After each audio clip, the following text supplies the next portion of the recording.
Civil servants in Bauchi have emphasized the need for public workers to find secondary sources of income to survive the rising cost of living in Nigeria.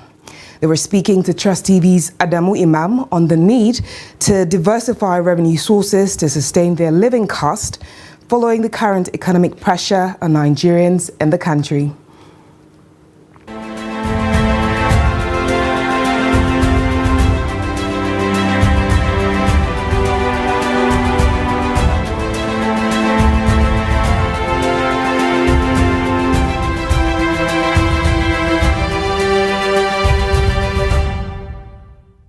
For some public servants in Bauchi State, the Nigerian economy and its uncertainties place a huge burden on public workers not to only be productive in their workplaces, but also think outside the revenue of the services to survive the economic upheaval that dots the Nigerian landscape.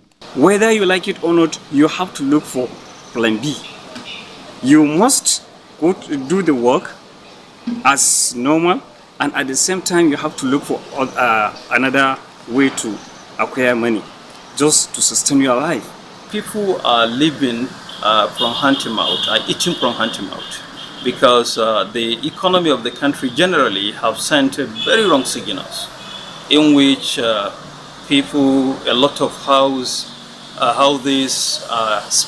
usually used to spend days without having food on their table. One has to devise a means of any livelihood. The salary is not yet coming. Some that's even coming is not sufficient for them because the cost of materials have increased.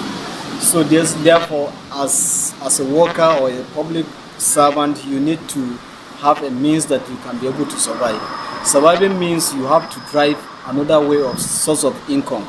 They encourage others to think beyond white-collar jobs, which are growing leaner with every passing day, adding that to survive the present economy, one needs to have multiple income sources. If you are hungry, how will you even discharge your primary responsibility in the office?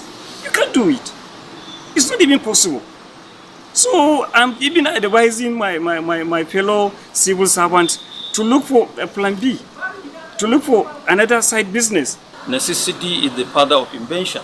So once you are into something that you believe it is necessity for your life, you have to invent, you have to be creative, you have to be innovative, you have to create so many ways to ensure that you sustain your livelihood. They, however, advise Nigerian youths to pursue education and venture into business because life nowadays, they insisted, is meaningless without business. Adamu Imam, Trust TV News, Bauchi.